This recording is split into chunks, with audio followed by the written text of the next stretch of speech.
But this is the reductio ad absurdum, for nothing exists without a cause. So reductio ad absurdum ये एक Latin term है। इसका ये मतलब होता है कि इतनी ज़्यादा मतलब बिना किसी कॉज को, मतलब ऐसा मान लेना जैसे हमने हाथ में कुछ हुआ था तो उसको हमने काट दिया, तो इसका ये मतलब है कि अब हाथ काट दिया और वो सही हो गया है। तो मतलब ये बात को इतनी दूर ले जाना कि कोई भी चीज़ जो हो रही है वो बिना कॉज के हो रही है, इसके कहा गया है कि रिडक्शियो एड अब्सर्डम, मतलब किसी चीज़ को इतना रिड्यूस कर देना, इतना एक्सट्रीम तक ले जाना कि कोई कॉज ही नहीं है, मतलब कि वो पूरी चीज़ एब्सर्ड लगे, अजीब लगे। The organs are not the man is prior to the organs. From first to last is the order of sickness as well as the order of cure, from man to his organs and not from organ to his man. इसका ये मतलब है कि जो man है वो organ से भी ऊपर है, मतलब सिर्फ ऑर्गन्स ही सब कुछ नहीं है, बल्कि मैन यानी मेंटालिटी उसकी जो है, जो उसकी सोच है, वो उसके ऑर्गन से भी ऊपर है। ऑर्गन्स में बाद में चीज़ें आती हैं, पहले इंसान में कुछ चीज़ें चेंजेस आते हैं। तो यहाँ पे वही बताया गया है कि सिर्फ ऑर्गन्स ही अल्टीमेट नहीं मानना चाहिए, उससे भी प्रायर कुछ है, और वो हम अभी यहाँ पे मैन कह रहे हैं। Well then, who is the sick man? The tissue could not become sick unless something prior to them had been deranged and so make them sick.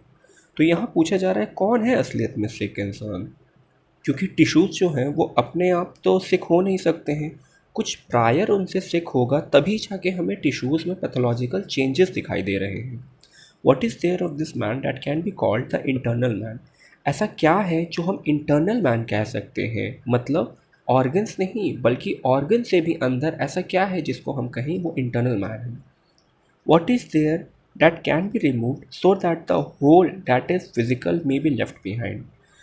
ऐसा क्या है अगर जिसको रिमूव कर दिया जाए तो जो पीछे हमारे छूटता है वो सिर्फ उसे फिजिकल फॉर्म है। We say that man dies but leaves his body behind. हम कहते हैं कि जब इंसान मरता है तो वो अपनी बॉडी को छोड़ जाता है। We dissect the body and find all of his organs. Everything that we know by the senses belong to physical man. Everything that we can feel with the fingers and see with the eyes he leaves behind. जब भी कोई मरता है तो उसकी सारी body, जो भी उसके पार्ट्स रहते हैं, चाहे वो ऑर्गन्स हों, चाहे वो उसके जितने भी बॉडी पार्ट्स हो, फिज़िकल एस्पेक्ट्स हो, वो सब वहीं के वहीं रहते हैं। तो ऐसी क्या चीज़ है जो मौत के बाद वहाँ से जा चुकी होती है? क्योंकि अगर हम एनाटमी के हिसाब से देखें तो हमारे बॉडी में सारे ऑर्गन्स प्रेजेंट रहेंगे, बट कुछ तो ऐसी चीज़ है जो अब डेड और अलाइव के बीच में नहीं है। The real sick man is prior to the sick body, and we must conclude that the sick man be somewhere in that portion which is not left behind. तो यहाँ पे जो बात हो रही है वो ये है कि द रियल सिक मैन मतलब ऑर्गन्स नहीं बल्कि ऑर्गन से भी प्रायर जो सिक मैन है वो उस सिक बॉडी से भी ऊपर है, और हमें एंड में कंक्लूड करना चाहिए कि वो जो सिक मैन है वो उस पोर्शन में है जो अब बॉडी में नहीं है। That which is carried away is primary and that which is left behind is ultimate. तो जो जा चुका है, जब मृत्यु होने के बाद जो चीज़ ख़त्म हो चुकी है वो चीज़ प्राइमरी है, वो चीज़ मेन है, और जो छूट गया है बॉडी ऑर्गन्स वो अल्टीमेट चीज़ें हैं।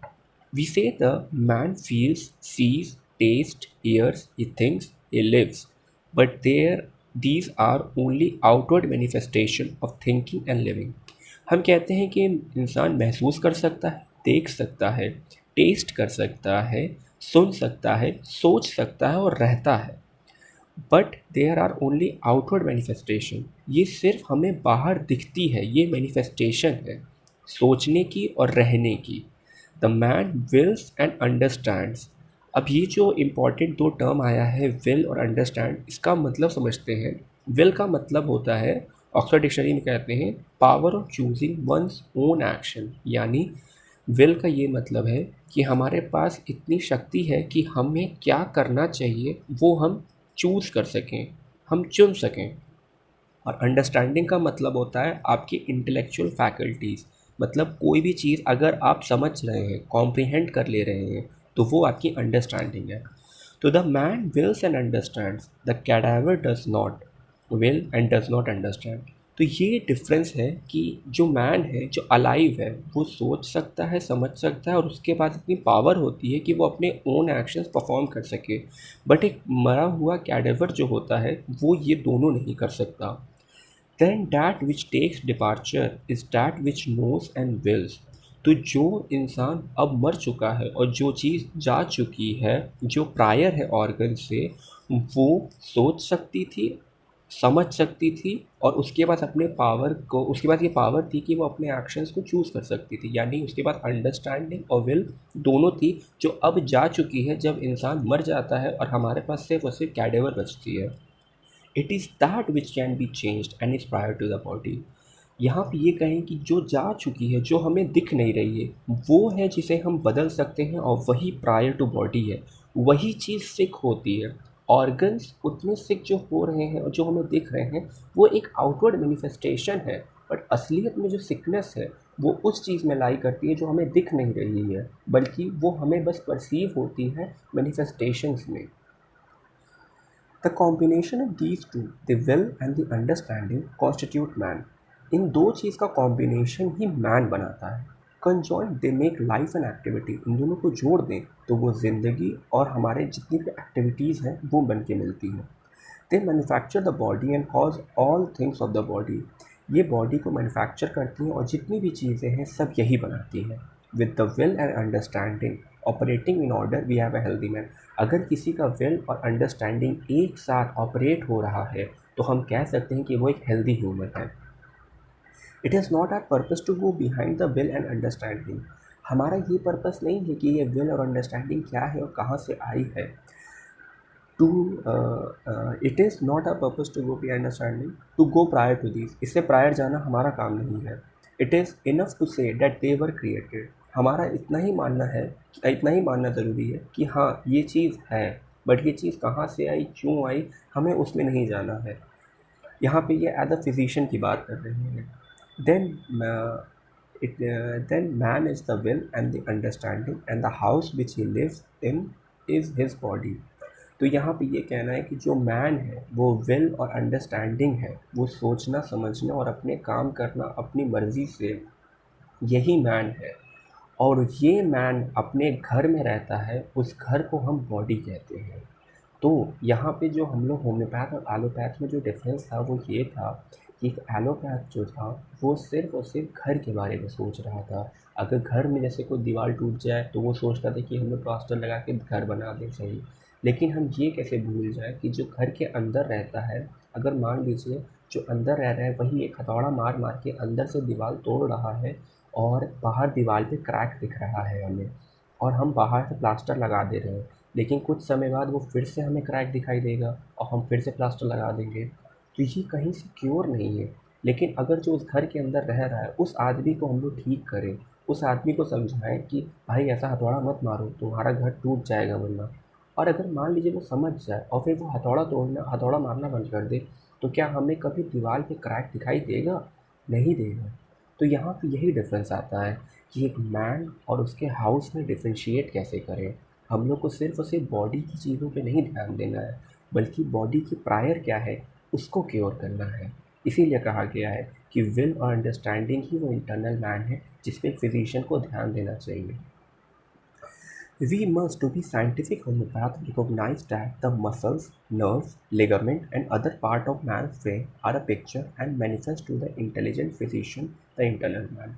हम जो साइंटिफिक होम्योपैथ हैं उन्हें रिकॉग्नाइज करना आना चाहिए। मसल्स, नर्व्स और लिगामेंट और जो भी अदर पार्ट होते हैं जो एक फिजिकल फ्रेम ऑफ ह्यूमन होते हैं, वो मैनिफेस्ट होते हैं इंटेलिजेंट फिजिशियन को इंटरनल मैन के रूप में। Both the dead and the living body are to be considered, not from body to the life but from life to the body। हमें यहाँ पे ये बताया गया कि डेड और लिविंग दोनों को हमें यहाँ पे ध्यान रखना है, बट सिर्फ बॉडी ही लाइफ है ये नहीं रखना है, बल्कि लाइफ से बॉडी है, हमें ऐसे इस तरह से सोच रखनी है। If you were to describe the difference between two human faces, their character, and everything you observe of their action, you would be describing scarcely more than the will। अगर आपको दो लोग के बीच में डिफरेंस रखना है तो आप उनके चेहरों के बीच में कैसे रखेंगे? एक का चेहरा थोड़ा शांत था एक का चेहरा थोड़ा खतरनाक टाइप का था, आप ऐसा कह सकते हैं। Well, the will is expressed in the face, it's result is implanted on the continence, मतलब फेशियल एक्सप्रेशन। जो विल होता है वो हमें चेहरे पे दिखता है, उसका सारा का सारा हम फेस से पढ़ सकते हैं कि वो कैसा है। जैसे फेशियल एक्सप्रेशन से लोग बहुत समझ जाते हैं कि कौन कैसा सोच रहा है। Have you ever studied the face of an individual who has grown up a murderer or villain of some sort? Is there no difference between his face and that of one who has the will to go good, to live uprightly? मतलब अगर कोई murderer या villain है तो क्या उसका चेहरा थोड़ा अलग नहीं लगता है आपको? यहाँ उनका ये कहना है, go down in to the lowest parts of our great cities and study the face of these people. अपने शहर के थोड़े ख़राब पार्ट्स में जाइए, अपने शहर के उस ख़राब पार्ट में जाइए जहाँ पे ज़्यादातर ये गुंडे मवाली टाइप के लोग रहते हैं। और उनको जब यहाँ बता रहे हैं, these people are night problems, जो रात को घूमते हैं। They are up late night studying villainy. इनका ये कहना है कि रात में वो जगते हैं और वो मतलब कैसे हार्म पहुँचाएं दूसरों को, ये पढ़ते हैं मतलब। If we inquire into it we will see that their affections are of that kind. अगर हम इसको देखें तो हाँ, उनकी थोड़ी प्रवृत्ति वैसी हो जाती है। They have the stamp upon their faces, they have evil affections and N evil face. उनके चेहरे पे हमें दिखता है कि हाँ, वो सही इंसान नहीं है, वो बुरे इंसान हैं। The countenance then is expressive of the heart. जो इनके फेशियल एक्सप्रेशन है ये हमें बताता है कि उस इंसान का अंदर की आत्मा कैसी है।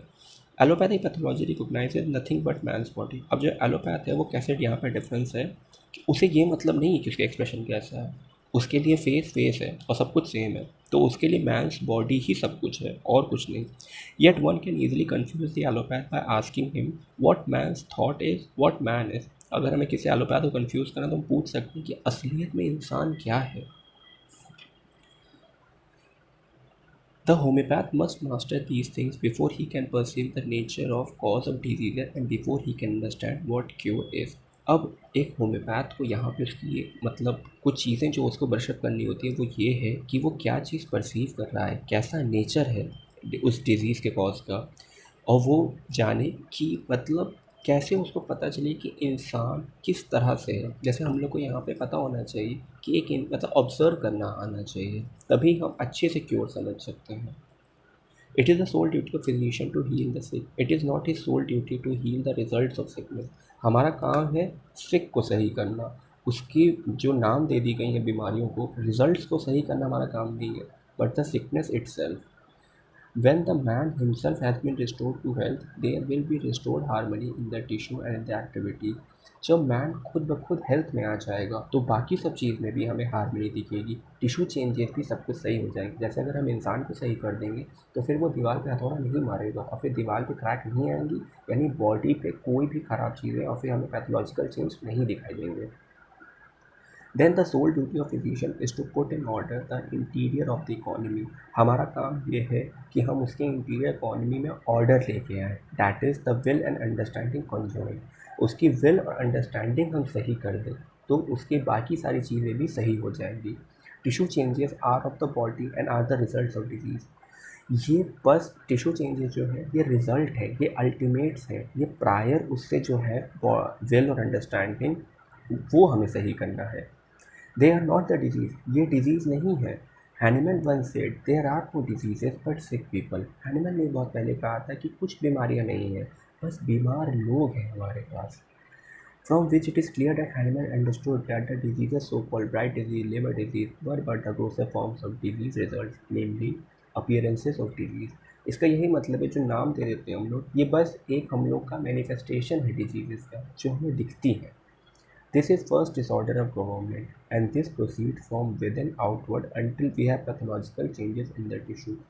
ये पहला डिसऑर्डर है गवर्नमेंट में। हमारे जैसे इन्होंने कहा है कि ये जो विल और अंडरस्टैंडिंग है ये एक तरह की गवर्नमेंट है, तो अगर इसमें डिसऑर्डर पहले आ जाए तब जाके बाद में हमें दिखता है कि अंदर से ये बाहर आती है, मतलब बाहर इन द सेंस जो हमें दिखे, और वही कहे जो दिखती है वो पैथोलॉजिकल चेंजेस हमें टिश्यूज़ में परसीव होते हैं। In the practice of medicine today, the idea of government is not found and the tissue changes are only taken into account. अब जो प्रैक्टिस ऑफ मेडिसिन आज हो चुकी है, मतलब हैनिमैन के टाइम पे, कि यहाँ पे ऐसा कोई आइडिया गवर्नमेंट नहीं है कि जैसे वेल या अंडरस्टैंडिंग कुछ, यहाँ बस देखा जाता है कि हाँ भाई पैथोलॉजिकल चेंज आ गया, हाँ भाई बीमारी है। He who considers disease results to be the disease itself and expects to do away with these as disease is insane. अब जो ये सोच ले कि जो डिज़ीज़ रिजल्ट्स हमें दिख रहे हैं सिर्फ वही डिज़ीज़ है और सोचता है कि अगर से उन डिज़ीज़ रिजल्ट्स को हम हटा दें तो भाई वो इंसेन है, इनका ये कहना है। It is an insanity in medicine and insanity that has grown out of the milder forms of mental disorders in science and crazy mind. The bacteria are results of disease. Bacteria जो होते हैं वो disease के result होते हैं। In the course of time we will be able to show perfectly, हम आगे बताएंगे कि जो ये माइक्रोस्कोपिकल लिटिल फेलोज हैं ये डिज़ीज़ के कॉज नहीं है बल्कि ये डिज़ीज़ होने के बाद आते हैं। ये स्कैवेंजर्स होते हैं जो डिज़ीज़ को बस अकम्पनी करते हैं। They are perfectly harmless in every respect. ये बिल्कुल बहुत हार्मलेस होते हैं, इनका कुछ भी ऐसा योगदान नहीं रहता। They are the outcome of the disease. ये डिज़ीज़ के आउटकम है and are present whenever the disease is, और ये वहाँ पर होते हैं जहाँ पे बीमारी होती है। और माइक्रोस्कोप से ये पता लगाया गया है कि जितने भी पैथोलॉजिकल रिजल्ट हैं उनके लिए एक करस्पॉन्डिंग बैक्टीरिया है। The old school consider these the cause, but we will be able to show that disease cause is much more subtle than anything that we can be shown by microscope. जो old school है, जो allopathic school हैनुमैन के time पे था, वो सोचता था कि हाँ सिर्फ बैक्टीरिया ही सब कुछ है और यही डिज़ीज़ के कॉज हैं। बल्कि आने वाले समय में हम आपको बताएंगे कि कैसे ये बीमारी नहीं है बल्कि बीमारी इनसे भी कोई चीज़ है जिनसे वो ऊपर है। We will be to able to show you a process of reasoning step by follow of hunting for disease cause by the implements of senses. हम आने वाले टाइम पे बताएंगे रीजनिंग से कि कैसे सिर्फ उससे बैक्टीरिया को देखना वो एक तरह का बस समय की बर्बादी है।